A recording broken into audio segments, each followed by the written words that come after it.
सबैलाई नमस्कार। आज चाहिँ म तपाईँहरूलाई यो इजरायलमा जुन अहिले खुल्न लागेको 2300 जना होइन केयरगिभरको लागि माग आएको छ होइन, त्यो तपाईँहरू सबैलाई थाहा होला। र यसमा चाहिँ सबैको आफ्नो एउटा क्याटेगोरी हुन्छ। हामी फर्स्टमा हामी आउँदा चाहिँ हामीलाई कस्तो क्याटेगोरी थियो, के थियो, हाइट वेटदेखि लिएर सबै कुराहरूमा होइन, त्यो म तपाईँहरूलाई भन्न चाहन्छु। र मैले यहाँ सानो लिस्ट बनाएको छु यहाँ कागजमा। अनि र अहिले आउँदै गरेको डोफेले चाहिँ निकालेको छैन होइन, वैदेशिक रोजगारले चाहिँ पब्लिस गरेको छैन। र अरू मिडियाहरूले चाहिँ जस्तै कान्तिपुरदेखि लिएर अरू भनौँ न पत्रिकाहरूले चाहिँ पब्लिस गरेको छ र यो छिटै आउँदैछ है। र यसको लागि चाहिँ तपाईँहरू तयारी भएर बस्नुपर्ने हुन्छ होइन। यसको लागि चाहिने के हो कसो हो भन्दाखेरि चाहिँ अब तपाईँहरूको क्वालिफिकेसन होइन, एउटा योग्यताको कुरा गर्नु पऱ्यो भने यो चाहिँ अहिले आउन लागेको यो चाहिँ भनाइ छ है। फेरि अब डुफीले चाहिँ भनेको छैन होइन, जब डुफीले भन्छ तब चाहिँ पुरा क्लियर हुन्छ। अरू उयसले अरू अब न्युजले भन्दा पनि डुफीले जुन अब डुफीको साइडमा गएर हेर्नुहोस् तपाईँहरू होइन, त्यसमा चाहिँ उनीहरूले पब्लिस गर्छ के हो क्याटेगोरी, के चाहिन्छ, कसो चाहिन्छ, यो सबै कुराहरू तपाईँहरूलाई त्यहाँ क्लियरसँगले दिएको हुन्छ क्या। र म चाहिँ के रिक्वेस्ट गर्न चाहन्छु भने होइन, यो अहिले अब यो पब्लिस हुन लागेको यो जुन अपर्च्युनिटी छ नि, अब सहरतिर त सबैले थाहा हुन्छ, अब गाउँतिरको मान्छेहरूलाई अलिक प्रायः थाहा हुँदैन, जुन चाहिँ अब एसएलसी दिएर अथवा प्लस टू दिएर होइन के गर्ने कसो गर्ने भनेर अब सबैको सोच भनेको अलिकति यसो केही पैसा कमाउन भन्ने सोच हुन्छ। अब हामी जस्तै भनौँ न मिडल क्लास मान्छेहरूको हामीहरूको सोच भनेको अलिकति के गरौँ कसो गरौँ भनेर अब अनमोल भएर बसिरहेको हुन्छौँ होइन।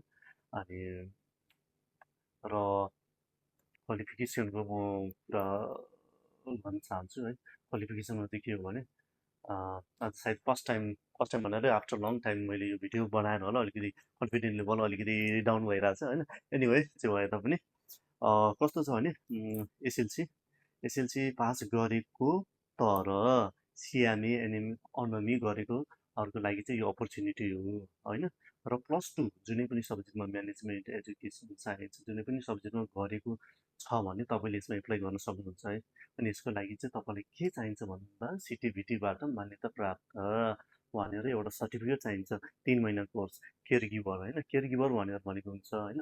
र त्यसमा चाहिँ तपाईँहरूलाई टपिक चाहिँ के हुन्छ भने एउटा फर्स्ट एड हुन्छ, इङ्ग्लिस हुन्छ र अनि त्यसपछि हिब्रू ल्याङ्ग्वेज हुन्छ है। यो चाहिँ तपाईँले नेपालको जुनै पनि इन्स्टिट्युटदेखि जुन चाहिँ सिटिभिटीले मान्यता प्राप्त दिएको इन्स्टिट्युटहरू छ त्यहाँबाट लिनुहोस्, फेरि अरू कुनै इन्स्टिट्युटबाट लिएला र पछि तपाईँहरूलाई फेरि त्यो सर्टिफिकेटले काम गर्न नसक्ला है। अनि त्यो एउटा क्वालिफिकेसन कुरा गर्दा र यसमा कस्तो छ भने एजको रूपमा हेर्नुपर्दा चाहिँ पहिला हामीले 25 to 45 भनेको थियो होइन, 25 एजदेखि 45 एजसम्म भनेको थियो। र अहिलेको सुनाइ अनुसार चाहिँ होइन, अरू पत्रिकाले भनेको अनुसार चाहिँ 23देखि छ, 23देखि माथि अब 45सम्म नै भनेको छ होइन।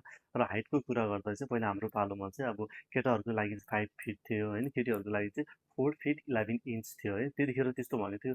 अनि अहिले मैले यसो सुनेको त्यो उयो अनुसार चाहिँ अब 5 फिट र 4 फुट र 11 इन्च भनेर भनेको छ होइन। अनि वेटको कुरा गर्दा चाहिँ 45 पहिलाको र अहिलेको सेम छ। र अहिले खुल्न लागेको यो अपर्च्युनिटी छ नि, यो जब इजरायलको लागि यो चाहिँ कस्तो भनेको छ भने यो होम बेस्ड केयर गिभर हो भनेर भनेको छ होइन। कति कुरो के हो सत्य हो के हो त्यो अहिले कसैले क्लियर गर्न सकेको छैन। अब भनौँ न अब पढाउने मान्छेहरूले यस्तो हो उस्तो हो चाहिँ यतिदेखि अब 23देखि यता एबो भनेर भनेको चाहिँ मान्छेको भनाइमा छ होइन, लिखितमा आएको छैन। हेर्नु चाहिँ लिखितमा त यो अरू भनौँ अरू न्युजहरूले निकालेको छ। र जब डोफेले होइन www.dofe डोफे.gov.np भनेर तपाईँले हान्नुहोस् होइन। त्यहाँ हानिसकेपछि त्यहाँ आउँछ, त्यहाँ न्युजहरू टाइम टाइममा अहिले के भइरहेछ कसो भइरहेछ, इजरायलमा अझै अहिले स्टक भएर बसेकाहरूले अब के गरिरहेछन् होइन, उनीहरूको काम कतिसम्म अगाडि बढिरहेछन् सबै कुरोहरू आउँछ है। अनि तपाईँले त्यसमा गएर त्यो पेजमा भिजिट गर्नुहोस्।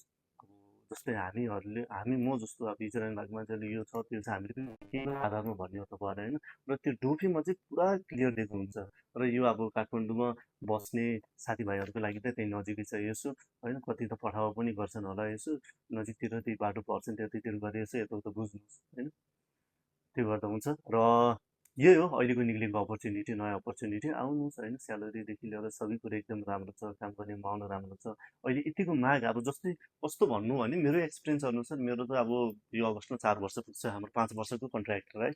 अनि अब भनेपछि मसँग 18 महिना छ, 18 महिना कमाइसमाइ गरेर अब एनी खाउँ म त फर्किनु पर्ने हुन्छ होइन। मभन्दा अगाडि आएको जति साथीहरू छन् होइन, उनीहरूको एराउन्ड लाइक 8 महिना होला सायद। त्यही भएर होला तपाईँहरूलाई पनि यसरी चाहिँ अहिले यो जुन यो भ्याकेन्सी खोलेको छ नि, यो भ्याकेन्सी खोलेको रिजनै त्यही हो क्या।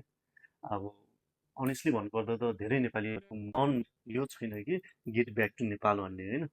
अनि र अहिले यो माग गर्नेको रिजन चाहिँ किनभने यहाँ अब हामीसँग कामदार, हामी जस्तै कामदारहरू जस्तै हामी नेपाली हो र फिलिपिनहरू पनि छ, अरबिकहरू पनि छ, श्रीलङ्कनहरू पनि छ। तर नेपालीहरूले यस्तो राम्रो काम गरेको थियो जसमा चाहिँ माग अझ धेरै बढ्दै गयो कि। अहिले जुनै पनि बेताबोध अब केयर होम, नर्सिङ होममा तपाईँ जानुहोस् होइन, नेपाली यति धेरै छन् कि। किनभने नेपालीहरूले गर्ने काम भनेको अब भनौँ न भित्रैदेखि गर्छन् क्या होइन। हामीले अलिकति बुढाबुढीसँग अलिकति एट्याच भइसकेपछि अब हाम्रो मन सबै इमोसनल सबै कुरा एट्याच भएको कारणले गर्दा होला उनीहरूले यसरी मन पराएर हामीहरूलाई र हाम्रो नेपालबाट चाहिँ यसरी माग गरेको हो क्या। त्यही भएर सबैजनाले वेलकम छ इजरायलमा होइन। अनि र यसको लागि पनि अब तपाईँहरूलाई थाहा छ भित्र गोला प्रथा होइन। गोला प्रथा भनेको चिठाको आधारमा हुने हो र अतिमा हाम्रो पालोमा पनि 1175जना हामीलाई ल्याएको भनौँ न। अरू त्यो गोला प्रथामा छनौट भएर हामी आएको र अरू रहेको जुन थियो नि उनीहरू पनि पछि ल्यायो कि। यसको मतलब भनेपछि यहाँ मान्छे चाहिएको छ, कामदार चाहिएको छ, जसले पनि ट्राई गर्न सक्नुहुन्छ। हजुरहरूले गर्नु होला होइन। यो अपर्च्युनिटी भनेको अब गड गिफ्टेड अपर्च्युनिटी हो होइन। यो कोरियनको लागि अब हेर्नु, कोरियाको लागि मान्छेले मरि त्यस्तो हार्ड वर्किङ गरेर यता गरिरहेको हुन्छ नि। यहाँ भनेको केही छैन एउटा अरू इङ्ग्लिस बुझ्नु पऱ्यो थोरै मात्रामा, भाषा पनि त्यस्तो जानिरहनु पर्दैन। यहाँ भाषा यहाँ के बोल्छ बोल्छ के बोल्छ बोल्छ भन्दैन। अब हिब्रू ल्याङ्ग्वेज फर्स्ट प्रायोरिटी होइन। तर त्यो ठाउँ अनुसार हुन्छ होइन। पहिला म गाउँ जस्तोमा काम गर्दा, यो मेरो एक्सपिरियन्स है, गाउँ जस्तोमा काम गर्दा त्यहाँ अब हिब्रू पनि बोल्ने, रुसी पनि बोल्ने, अरबी पनि बोल्ने। र उनीहरूले बोलेको कसले चाहिँ के बोलेछ भन्ने कुरा हामीले त्यतिखेर बुझ्दैनौँ क्या। पछि पछि भइसकेपछि बिस्तारै बिस्तारै आफै बुझिन्छ। त्यसको लागि अहिले नेपालमा त I have to learn this language blah blah blah, यो सबै छोड्यो हुन्छ। अहिले जे छ जस्तो छ बिस्तारै गर्नुहोस्, इन्टरभ्यू दिनुहोस् होइन, इक्जाम दिनुहोस्, बस्नुहोस्, इन्टरभ्यू दिनुहोस्, तपाईँको बडी सडी चेकअप गर्छ, सबै हेर्छ होइन। उनीहरूले इसिजी यताउता गर्छ। पहिला हामीले 10,000 जस्तो लिएको थिएँ सायद त्यो हस्पिटलमा, त्यो मनमोहन हस्पिटलमा सेन्टरमा गरेको थिएँ मैले चाहिँ होइन। त्यस्तो अनि खाँची पैसा पनि त्यति जाँदैन होइन। यसमा लागत पनि खासै त्यस्तो लाग्दैन होइन। यो G2G गभर्मेन्ट टु गभर्मेन्ट हो, यो one of the best opportunity हो नेपालमा हुने। जुनै पनि हामी हुन्छ नि अब कति ठाउँमा टाढा टाढा जहाँ चाहिँ अब विकट ठाउँ भनेर भन्न खोजेको होइन, तर अब अलिक धेरै उयोतिर चाहिँ यो मेरो भिडियो पुगोस् भन्ने चाहन्छु होइन। जसमा चाहिँ सबैले अपर्च्युनिटी पाउन, अलिकति चाहिँ केही कमाउन होइन। मलाई चाहिँ त्यो लाग्छ है। अब बाहिर काठमाडौँतिर होइन अलिकति सहर जस्तै एरियामा भएको मान्छेहरूलाई प्रायःले सबैलाई थाहा छन् होइन। सबैले आफ्नो पानीकै छन्, पानीका मतलब इन्फर्मेसन दिएकै छन्, अहिले यस्तो खुल्दैछ उस्तै खुल्दैछ भनेर होइन।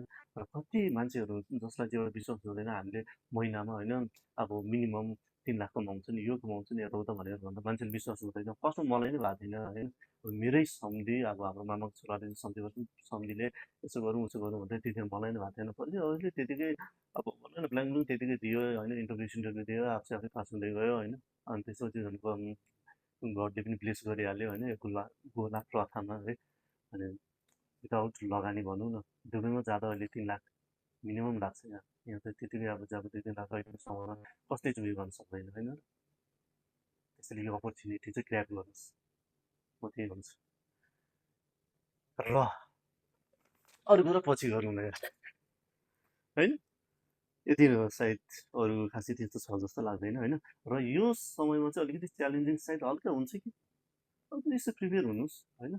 अब इन्टरभ्यूमा खासै त्यस्तो केही सोध्ने पनि होइन। त्यतिखेर फेरि प्यासिभ के अरे प्यासिभ एक्टिभ प्यासिभ भन्ने त्यस्तो कुरोहरू पनि सोधेको थियो मलाई। अनि प्लस अब गोला प्रथममा तपाईँले छनौट भयो भने तपाईँको धारणा के छ? मान्छेले त्यस्तो भनिरहेछन् होइन, हुनु त अब त्यो पैसा तिरेर यहाँ त्यहाँ गरेछन् भन्ने प्रश्नहरू पनि गरेको थियो। अनि प्लस अब जस्तै मान्छे लड्दाखेरि तपाईँले कसरी चाहिँ अब भनौँ न उहाँहरूलाई चाहिँ कसरी हेल्प गर्नुहुन्छ होइन, कुन वेले गर्नुहुन्छ होइन, यस्तो कुराहरू भनेको थिएँ। यस्तो कुराहरू आफ्नो प्रिपेयर गर्नुहोस्। इन्टरभ्यूमा खासै त्यस्तो गाह्रो पर्छ तपाईँहरूलाई पुरा यत्रो गर्ने टाइपको त्यस्तो केही हुँदैन होइन। आनन्दसँगले दिनुहोस्, इङ्ग्लिसमा बिस्तारै दिनुहोस्, इङ्ग्लिसमा आउँदैन भने नेपालीमै दिँदा भयो होइन। यहाँ आएर यहाँ सबैले इङ्ग्लिस बोल्छ भन्ने छैन, उनीहरूले आफ्नो भाषामा ड्युटी दिन्छन्। हल्का फटाफट इङ्ग्लिस जाने हुन्छ कि आइगम र युगो भनेर जाने हुन्छ, ढुक्क भयो हुन्छ। यहाँ चाहिँ फेरि ला यस्तो बाहिर जाने भनेपछि त मान्छेले ओ माइ गड मैले त इङ्ग्लिसै दिनुपर्छ यार। त्यसैले कतिको त्यो जुन कन्फिडेन्स हुन्छ त्यो अलिकति उयो हुन्छ र यसमा ट्राई गर्नु। त्यो सरकारीबाट होगा सब होगा नहीं होगा तो दिखा जाएगा, ऊपर वाले दिखा जाएगा है। र यति भन्दै नमस्ते, थ्याङ्क यू।